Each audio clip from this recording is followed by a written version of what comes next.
സത്യം സംസാരിക്കാൻ പഠിച്ചാൽ മാത്രം നന്നാകുവാൻ കഴിയുന്ന ഒരു സമൂഹത്തിലാണ് നാം ജീവിക്കുന്നത്. സമൂലം സത്യമില്ലായ്മയാകുന്നു എന്നതാണ് നമ്മുടെ പ്രശ്നം.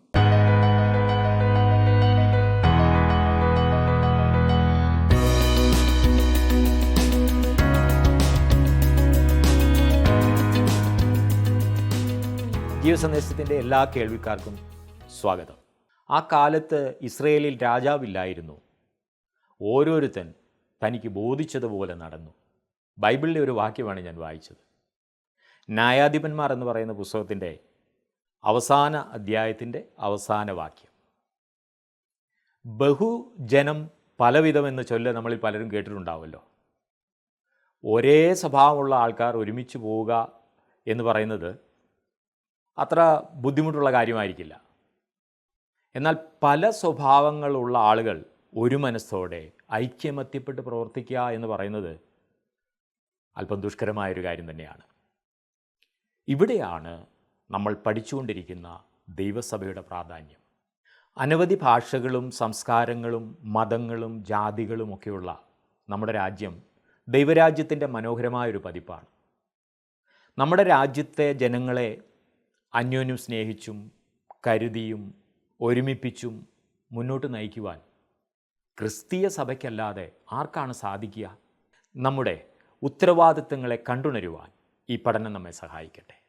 എഫെസ്യ ലേഖനം 4-ാം അധ്യായം 17 മുതൽ 25 വരെയുള്ള വാക്യങ്ങളാണ് ഇന്ന് നമ്മൾ ചിന്തിക്കുന്നത്.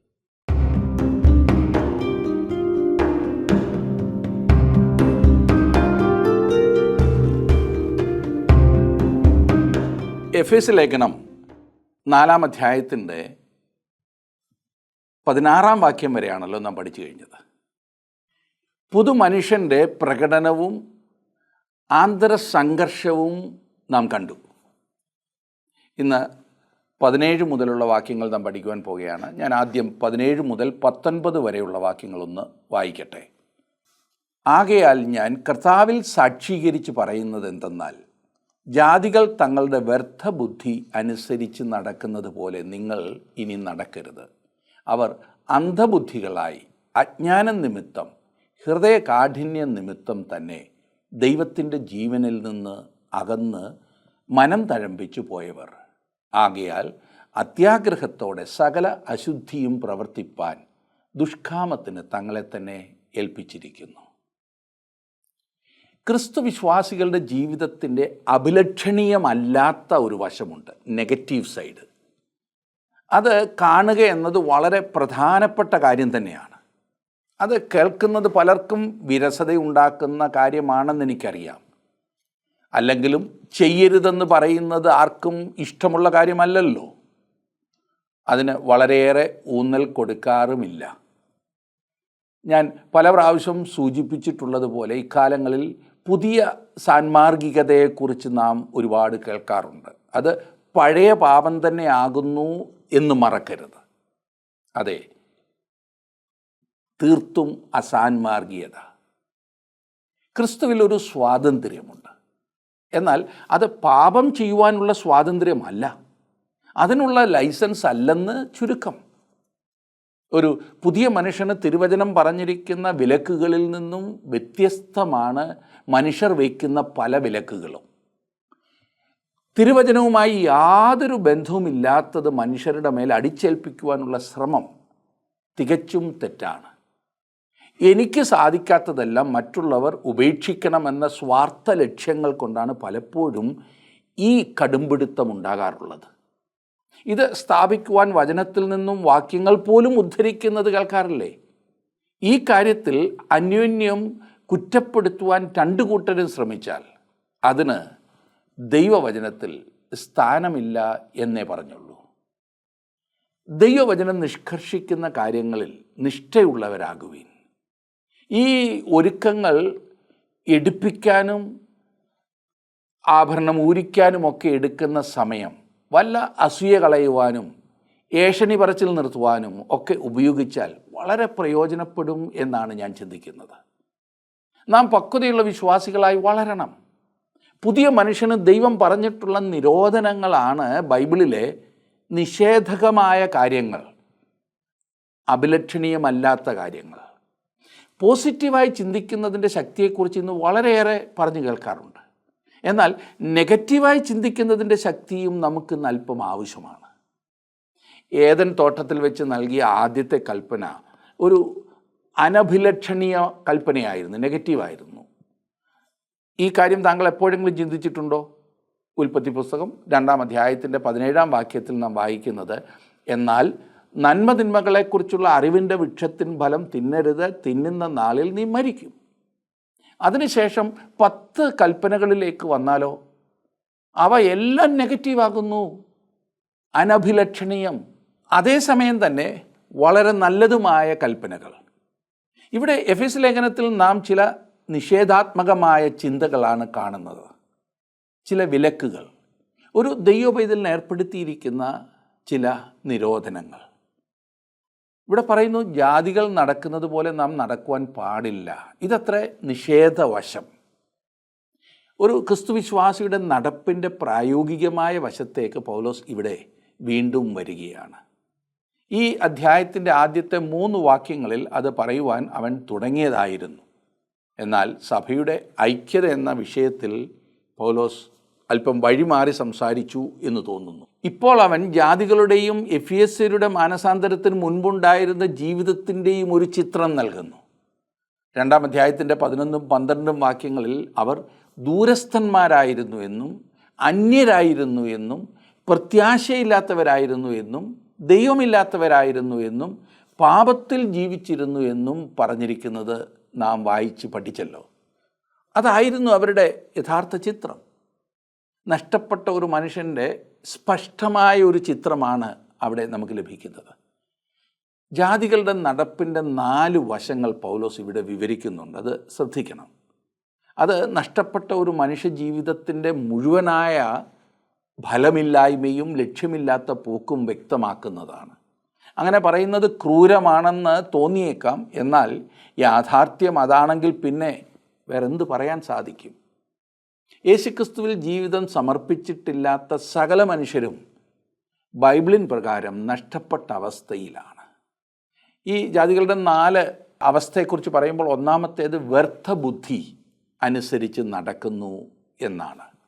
എന്ന് പറഞ്ഞാൽ പാപത്തിൽ ജീവിക്കുന്നതിനാൽ സംതൃപ്തി ലഭിക്കുമെന്ന് ചിന്തിക്കുന്ന മൂഢത്തരം. എത്രയോ പേർ അങ്ങനെ വ്യർത്ഥബുദ്ധിയിൽ ഓടുന്നുണ്ട്.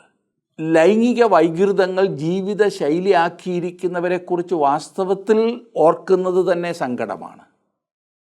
ഒരു മനുഷ്യൻ പറഞ്ഞു, താൻ പോകുന്ന ഇടങ്ങളിലെല്ലാം ലൈംഗിക സംതൃപ്തിക്കായി പെൺകുട്ടികളെ കൂടെ കൂട്ടാറുണ്ട് എന്ന്. ഒരു കായിക താരം വീമ്പിളക്കിയതാണ്. അതൊരു വലിയ വിവാദമായി തീർന്നത് ഓർക്കുന്നില്ലേ? അതിനെ ന്യായീകരിക്കുവാനും അനേകരും ഉണ്ടായിരുന്നു. ദൈവം മനുഷ്യർക്കായി പ്ലാൻ ചെയ്ത സന്തോഷമല്ല ഈ വൈകൃതങ്ങൾ. അത് നഷ്ടപ്പെട്ട ഒരുവൻ നടക്കുന്ന വ്യർത്ഥബുദ്ധിയാണ്. മദ്യത്തിനും മയക്കുമരുന്നുകൾക്കുമൊക്കെ അടിമപ്പെട്ടു പോകുന്നവരും ഈ വ്യർത്ഥബുദ്ധി അനുസരിച്ച് നടക്കുന്നവരാണ്. ഈ ജാതികളുടെ 2ാമത്തെ ഒരു അവസ്ഥ അന്ധബുദ്ധികളായി എന്ന് പറഞ്ഞിരിക്കുന്നു. എന്ന് പറഞ്ഞാൽ നഷ്ടപ്പെട്ട മനുഷ്യൻ ധാർമ്മിക മൂല്യങ്ങളെക്കുറിച്ചുള്ള കാഴ്ചപ്പാട് നഷ്ടപ്പെട്ടവനാകുന്നു എന്നത്രേ. ഇന്ന് നമ്മുടെ സമൂഹത്തിൽ മാനവികതയുടെ പേരിലും മറ്റും മുറവിളി കൂട്ടുന്നവർ കാര്യങ്ങളെ കാണേണ്ടതുപോലെ കാണാത്തതല്ലേ അവരുടെ പ്രശ്നം? 3ാമതായി അജ്ഞാനം നിമിത്തം, ഹൃദയകാഠിന്യം നിമിത്തം ദൈവത്തിൻ്റെ ജീവനിൽ നിന്നും അകന്ന് മനം തഴമ്പിച്ചു പോയവർ എന്ന് വായിക്കുന്നു.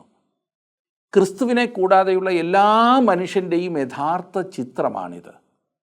തങ്ങൾ ജീവിക്കുന്നു എന്നാണ് മനുഷ്യർ കരുതുന്നത്. എന്നാൽ ദൈവവുമായി യാതൊരു ബന്ധവുമില്ലാത്ത അവസ്ഥ, ദൈവവുമായുള്ള ആ സംസർഗത്തിൻ്റെ വില അറിയാതെ ഹൃദയം തഴമ്പിച്ച അവസ്ഥ.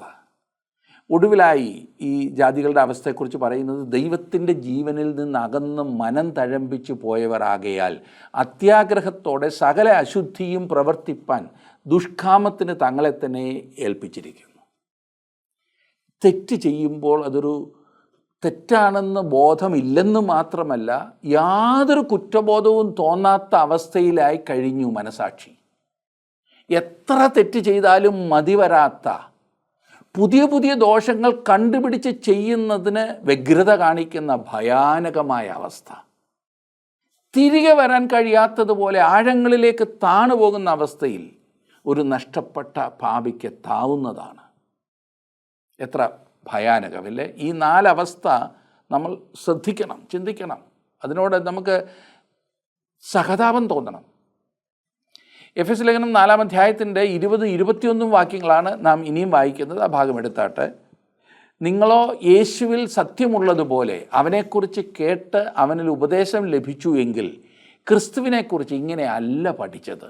ജാതികളുടെ ജീവിതത്തിൽ നിന്നുമുള്ള വിപരീതത്വം ഇവിടെ കാണുവാൻ നമുക്ക് സാധിക്കുന്നുണ്ട്. യേശു പറയുന്നത് അനുസരിക്കാത്ത ആളാകുന്നു എങ്കിൽ ആ വ്യക്തിയുടെ രക്ഷകനായിരിക്കുവാൻ യേശുവിന് സാധ്യമല്ല. യേശു തന്നെ ശ്രദ്ധിക്കാത്തവരുടെ രക്ഷകനല്ല. കർത്താവായ യേശുക്രിസ്തു ആകുന്നു ഇടയൻ. അവൻ്റെ ആടുകൾ അവൻ്റെ ശബ്ദം കേൾക്കുന്നു. താങ്കൾ അവൻ്റെ ശബ്ദം കേട്ടിട്ടില്ല എങ്കിൽ താങ്കൾ അവൻ്റെ ആടുകളുടെ കൂട്ടത്തിലുള്ളതല്ല.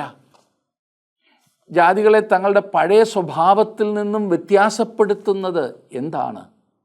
അവർ അതിനായി എന്താണ് ചെയ്യേണ്ടത്? അവർ ക്രിസ്തുവിനെ അനുസരിക്കണം. അവൻ പറയുന്നത് കേൾക്കണം. അവനാൽ ഉപദേശിക്കപ്പെട്ടവരായിരിക്കണം. അവൻ്റെ ആടുകളല്ലാത്തവർ അവനെ അനുസരിക്കില്ല. അവർ ശ്രദ്ധിക്കണമെന്ന് പറഞ്ഞാൽ വളരെ ബുദ്ധിമുട്ടുള്ള കാര്യമാണ്. രക്ഷിക്കപ്പെടാത്ത ഒരു വ്യക്തി എനിക്കൊരു കത്തെഴുതി എന്നോട് പറഞ്ഞെന്നിരിക്കട്ടെ, താങ്കൾ പറയുന്നതിനോട് ഞാൻ യോജിക്കുന്നില്ല, എല്ലാം വെറും അസംബന്ധം മാത്രമെന്ന്. അത് കേട്ട് ഞാൻ ഒട്ടും തന്നെ വിഷമിക്കേണ്ടതില്ല. ഈ പറഞ്ഞതുപോലെ ഒരു ദൈവപൈതലായി തീർന്നിട്ടില്ലാത്തവരിൽ നിന്നുമുള്ള ആ കത്തുകളും മറ്റും അല്ല എനിക്ക് ലഭിക്കുന്നതെങ്കിൽ ഞാൻ വിഷമിക്കണം. കാരണം അവരെ പ്രസാദിപ്പിക്കുന്നത് പോലുള്ള സംസാരമല്ലല്ലോ ഞാൻ സംസാരിക്കേണ്ടത്. ഞാൻ പറയുന്നത് അങ്ങനെയുള്ളവരുടെ പോക്ക് തെറ്റാകുന്നു എന്നത്രേ. ആരോടെങ്കിലും അവർ തെറ്റാകുന്നു എന്ന് പറയുന്നിടത്തോളം വലിയ അധിക്ഷേപം എന്താണ് വേറെ? അതുകൊണ്ട് രക്ഷിക്കപ്പെടാത്തവരിൽ നിന്നും വിമർശനം തന്നെയാണ് ഞാൻ പ്രതീക്ഷിക്കുന്നത്. അതേ കിട്ടൂ. രക്ഷിക്കപ്പെട്ട വ്യക്തി യേശുക്രിസ്തുവിനെ തൻ്റെ ഇടയനായി കാണുന്നു, അവനെ അനുസരിക്കുന്നു. ഇടയനെ അനുഗമിക്കുമ്പോൾ ആട് ഇടയനെ ശ്രദ്ധിക്കുന്നു. ഒരു ദൈവ പൈതലായി തീർന്നിട്ടില്ലാത്ത വ്യക്തി തൻ്റെ തന്നെ വഴിക്ക് പോകുന്നു. അവൻ ഇടയനില്ലല്ലോ. ഇവിടെ നാം കാണുന്നു യേശുവിൽ സത്യമുള്ളതുപോലെ എന്ന്. യേശുക്രിസ്തു ഈ ഭൂമിയിലായിരുന്നപ്പോഴത്തെ അവൻ്റെ ജീവിതം അനുകരിക്കുവാൻ ആരാലും സാധ്യമല്ല എങ്കിലും യേശുക്രിസ്തുവിൻ്റെ ജീവിതം ഒരു വിശ്വാസിക്കുള്ള മാതൃകയാണ്, മാനദണ്ഡമാണ്. ആ നിലവാരമാകുന്നു നാം മാതൃകയാക്കേണ്ടത്. അതുപോലൊരു മാതൃകയുമായി മുൻപേ പോയവൻ ക്രിസ്തു ആകുന്നു. ഈ ഭൂമിയിലെ ജീവിതത്തിലുള്ള മാതൃക അവൻ മാത്രമാണ്. നമുക്ക് വേണ്ടി മരണ കവാടത്തിൽ കൂടി പ്രവേശിച്ചവനും അവനാകുന്നു. ഇന്നൊരു ക്രിസ്തു വിശ്വാസിക്ക് അന്ധകാരത്തിലായിരിക്കേണ്ടതോ അജ്ഞതയിൽ കഴിഞ്ഞുകൂടേണ്ടതോ അന്ധതയിൽ നശിക്കേണ്ടതോ ആയ ആവശ്യമില്ല. യേശുവിലെ ഈ സത്യം ഇന്ന് പറഞ്ഞിരിക്കുന്നത് എന്താണ്? യേശു സത്യം പഠിപ്പിച്ചു എന്ന് മാത്രമല്ല, യേശുവാണ് സത്യം. ദൈവത്തെക്കുറിച്ചും ലോകത്തെക്കുറിച്ചും അവർ ജീവിക്കേണ്ട വിധത്തെക്കുറിച്ചുമുള്ള സത്യം യേശുവാണ് നൽകിയത്. ബൈബിളിൽ നിന്ന് മാത്രമേ നാം സത്യം കേൾക്കുന്നുള്ളൂ. യേശു മാത്രമേ സത്യമെന്തെന്ന് പഠിപ്പിച്ചിട്ടുള്ളൂ. അവനാണല്ലോ സത്യത്തിൻ്റെ പൂർണ്ണതയും സ്വരൂപവും. ജാതികളുടെ അന്ധകാരം നികൃഷ്ടമായ അശുദ്ധിയിലേക്ക് നയിക്കുമെങ്കിൽ ക്രിസ്തു വിശ്വാസികളെ സ്വതന്ത്രരാക്കുകയും നീതിയിലേക്ക് നയിക്കുകയും ചെയ്യുന്ന സത്യം എന്താണ്? 22 മുതൽ 24 വരെയുള്ള വാക്യങ്ങളിൽ നാം അത് വായിക്കുന്നു. മുമ്പിലത്തെ നടപ്പ് സംബന്ധിച്ച് ചതിമോഹങ്ങളാൽ വഷളായി പോകുന്ന പഴയ മനുഷ്യനെ ഉപേക്ഷിച്ച് നിങ്ങളുടെ ഉള്ളിലെ ആത്മാവ് സംബന്ധമായി പുതുക്കം പ്രാപിച്ച് സത്യത്തിൻ്റെ ഫലമായി നീതിയിലും വിശുദ്ധിയിലും ദൈവാനുരൂപമായി സൃഷ്ടിക്കപ്പെട്ട പുതുമനുഷ്യനെ ധരിച്ചുകൊള്ളുവീൻ. പഴയ മനുഷ്യനെ ഉപേക്ഷിച്ച് നിങ്ങൾ പുതിയ മനുഷ്യനെ ധരിച്ചുകൊള്ളുവീനെന്ന്. നാം നമ്മുടെ വസ്ത്രം മാറുന്നത് പോലെ പഴയ മനുഷ്യനെ ഉപേക്ഷിച്ച് പുതിയ മനുഷ്യനെ ധരിക്കേണ്ടതുണ്ട് എന്നാണ് പൗലോസ് പഠിപ്പിക്കുന്നത്. പഴയതും വൃത്തികെട്ടതുമായ മുഷിഞ്ഞതായ വസ്ത്രം മാറുകയും പുതിയതും വൃത്തിയുള്ളതുമായ വസ്ത്രം ധരിക്കുകയും ചെയ്യുന്നത് പോലെ അത്രേ ഇവിടെ സംഭവിക്കുന്നത്. അത് നമുക്ക് മനസ്സിലാക്കുവാൻ പ്രയാസമില്ലാത്ത ഒരു നല്ല ഉദാഹരണമാകുന്നില്ലേ? അതെ, ഒരു ദിവസം തന്നെ എത്ര പ്രാവശ്യം നാം നമ്മുടെ വസ്ത്രം മാറാറുണ്ട്. ഇത് പറയുമ്പോൾ പലർക്കും ഉണ്ടാകാവുന്ന ഒരു ചിന്ത എന്തെന്നാൽ, അതെന്താണെന്ന് എനിക്ക് മനസ്സിലായി, എൻ്റെ ജീവിതത്തിലെ ചീത്തയായ സ്വഭാവങ്ങളെ മാറ്റിയിട്ട് ആ സ്ഥാനത്ത് നല്ലത് വെക്കണമെന്നത്രേ. സംഗതി അതാകാം, പക്ഷേ താങ്കൾ ചിന്തിക്കുന്നത് പോലെ ആകില്ല. ചീത്തയായിരിക്കണമെന്ന് താങ്കൾക്ക് ആഗ്രഹമില്ലാഞ്ഞിട്ടും ഈ നല്ലത് ചെയ്യുവാൻ പാടുപെട്ടിട്ടും ചീത്തയായി തന്നെ തുടരുന്നത് ആരുടെ കുഴപ്പം കൊണ്ടാണ്? ഈ പഴയ മനുഷ്യനെ ഉപേക്ഷിക്കുവാനും പുതിയ മനുഷ്യനെ ധരിക്കുവാനും സ്വന്തം പരിശ്രമം കൊണ്ട് സാധ്യമല്ല എന്നോർക്കണം. ഞാൻ ഒരു പടി കൂടി മുമ്പോട്ട് കയറി പറഞ്ഞാൽ, ക്രിസ്തുവിൻ്റെ സ്വഭാവത്തെ അനുകരിക്കുവാൻ ശ്രമിക്കുന്നതിലൂടെയും പുതിയ മനുഷ്യനെ ധരിക്കുവാൻ സാധ്യമല്ല. അതിനുവേണ്ടിയുള്ള പരിശ്രമമാകുന്നു ഈ കാണുന്നതെല്ലാം. ആർക്കാ ക്രിസ്തുവിനെ അനുകരിക്കുവാൻ താല്പര്യമില്ലാത്തത്? എന്നാൽ നടക്കുന്നില്ല എന്ന് മാത്രം. പക്ഷേ ക്രിസ്തുവിൻ്റെ മരണത്താൽ വിശ്വസിക്കുന്ന പാപികൾക്ക് വേണ്ടി അത് നിർവഹിച്ച് കഴിഞ്ഞിരിക്കുകയാണ്. തങ്ങൾക്ക് തന്നെ വസ്ത്രം ധരിക്കുവാൻ കഴിയാത്ത കുഞ്ഞുങ്ങളെപ്പോലെയാകുന്നു നാമെല്ലാം. കുഞ്ഞുങ്ങൾ സ്വയം വസ്ത്രം ധരിക്കുവാൻ ശ്രമിക്കുന്നത് നിങ്ങൾ ശ്രദ്ധിച്ചിട്ടുണ്ടോ? ഒന്നുകിൽ തിരിച്ചിടും, അല്ലെങ്കിൽ ഉടുപ്പിൻ്റെ ഒരു ബട്ടൺ കൊണ്ടുവന്ന് മറ്റൊന്നിൻ്റെ സ്ഥാനത്ത് കുത്തും. പിന്നെ അപ്പനും അമ്മയ്ക്ക് ഇരട്ടിപ്പണി കഴിക്കണം അതൊന്ന് ശരിയാക്കിയെടുക്കാൻ. ക്രിസ്തു വിശ്വാസികൾ എന്ന നിലയിൽ ഈ പറഞ്ഞതുപോലെ നമുക്ക് തന്നെ ഭംഗിയായി വസ്ത്രധാരണം ചെയ്യാവുന്ന, അതെ, പുതിയ മനുഷ്യനെ ധരിക്കാവുന്ന ഒരു സ്ഥിതിയിൽ നാം ഒരിക്കലും എത്തുകയില്ല. അതിനുവേണ്ടി ശ്രമിക്കാതിരിക്കുന്നതായിരിക്കും നല്ലത്. കാരണം ഇത് നമുക്ക് വേണ്ടി ചെയ്ത് കഴിഞ്ഞിരിക്കുകയാണ്. പഴയ മനുഷ്യനെ ക്രിസ്തുവിൻ്റെ മരണത്തിൽ അവനോടൊപ്പം ക്രൂശിച്ചു കഴിഞ്ഞിരിക്കുകയാണെന്ന് റോമാലേഖനത്തിൽ പറഞ്ഞിരിക്കുന്നു. റോമാലേഖനം 6-ാം അധ്യായത്തിൻ്റെ 6-ാം വാക്യത്തിൽ നാം അത് വായിക്കുന്നു. നാം ഇനി പാപത്തിന് അടിമപ്പെടാതെ വണ്ണം പാപശരീരത്തിന് നീക്കം വരേണ്ടതിന് നമ്മുടെ പഴയ മനുഷ്യൻ അവനോടുകൂടെ ക്രൂശിക്കപ്പെട്ടു എന്ന് നാം അറിയുന്നു. പഴയ മനുഷ്യൻ ക്രിസ്തുവിനോടുകൂടെ ക്രൂശിക്കപ്പെട്ടു എന്ന യാഥാർത്ഥ്യത്തിൻ്റെ വെളിച്ചത്തിൽ പരിശുദ്ധാത്മാവിൻ്റെ ശക്തിയിൽ നാം അതിനെ ഉരിഞ്ഞു കളയണം, ഉപേക്ഷിക്കണം. അത് പറയുമ്പോൾ ഒരു കാര്യം ഓർപ്പിക്കാതെ തരമില്ല. പഴയ മനുഷ്യനെ ഉപേക്ഷിക്കുക എന്ന് പറഞ്ഞാൽ ജഡം അല്ലെങ്കിൽ പഴയ സ്വഭാവം ഈ ജീവിതത്തിൽ നിന്നും എന്നേക്കുമായി മാറ്റപ്പെട്ടു എന്ന അർത്ഥമല്ല ഞാൻ ഉദ്ദേശിച്ചത്. പഴയ സ്വഭാവത്തിൽ നിന്നും നാം പൂർണ്ണമായും വിമുക്തരാകുന്നില്ല സുഹൃത്തെ. എന്നാൽ നാം അതിൽ ജീവിക്കേണ്ടതില്ല. അതായത് അത് നമ്മുടെ ജീവിതത്തെ നിയന്ത്രിക്കുവാൻ നാം അനുവദിച്ചുകൂടാ. അതിനുള്ള ശക്തി നമുക്ക് ദൈവം പരിശുദ്ധാത്മാവിലൂടെ തന്നിട്ടുണ്ട്. നമ്മെ ഭരിക്കുന്നത് ഈ പഴയ മനുഷ്യനാകരുതെന്ന് ചുരുക്കം. നമ്മെ നിയന്ത്രിക്കുന്നത് പരിശുദ്ധാത്മാവാകണം. അതിൻ്റെ മറുവശം പറഞ്ഞാൽ നമുക്കൊരു പുതിയ സ്വഭാവമുണ്ട്. ഇത് പരിശുദ്ധാത്മാവിനാൽ വീണ്ടും ജനനം പ്രാപിച്ചതിൻ്റെ ഫലത്താൽ ഉണ്ടാകുന്നതാണ്. ഒരുവൻ ക്രിസ്തുവിലായാൽ അവൻ പുതിയ സൃഷ്ടിയാകുന്നു എന്നാണല്ലോ പൗലോസ് പറഞ്ഞത്. ആ പുതിയ സ്വഭാവത്തിൽ, ആ പുതിയ മനുഷ്യനിലാണ് നാം ജീവിക്കേണ്ടത്. റോമാലേഖനത്തിലെ മഹത്തായ ദൂതിൻ്റെ ഒരു ആവർത്തനം കൂടിയാകുന്നു ഇത്. സത്യത്തിൻ്റെ ഫലമായി നീതിയിലും വിശുദ്ധിയിലും ദൈവാനുരൂപമായി സൃഷ്ടിക്കപ്പെട്ട എന്ന് നാം വായിച്ചല്ലോ. നമ്മിൽ ചുമത്തിയ ക്രിസ്തുവിൻ്റെ നീതിയാണിത് കാണിക്കുന്നത്. അതായത് സകലവും ദൈവത്തിൻ്റെ വിശുദ്ധ സ്വഭാവത്തിന് യോജിക്കുന്ന വണ്ണം ചെയ്യേണ്ടതത്രേ. നമ്മെ നീതിമാന്മാർ എന്ന് പ്രഖ്യാപിച്ചതിനാൽ, സ്വർഗത്തിൽ നമ്മെ ക്രിസ്തുവിനോടുകൂടെ ഇരുത്തിയിരിക്കുന്നതിനാൽ നമ്മുടെ ഇവിടുത്തെ നടപ്പ് നമ്മുടെ സ്ഥാനത്തിന് ചേരുന്നതായിരിക്കണം. മനസ്സിലായല്ലോ?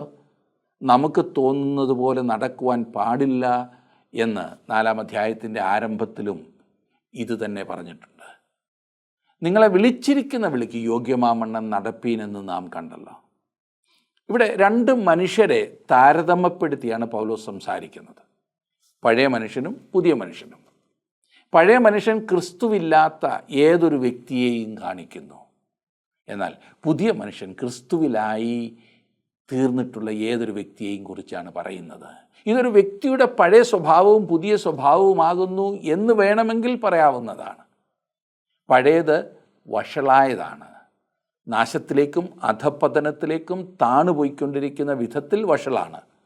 എന്നാൽ പുതിയത് ദൈവാനുരൂപമായി സൃഷ്ടിക്കപ്പെട്ടു, ആ പുതിയ മനുഷ്യനാണ്. പഴയത് മോഹങ്ങളാൽ നിറഞ്ഞതാണ്, അനിയന്ത്രിതമായ ആഗ്രഹങ്ങളാൽ. എന്നാൽ പുതിയത് നീതിയിലും വിശുദ്ധിയിലും സൃഷ്ടിക്കപ്പെട്ടതാണ്. പഴയതിലെ മോഹം ചതിക്കുന്നതാണ്, ചതിമോഹം. പുതിയതിലെ നീതി സത്യമാകുന്നു.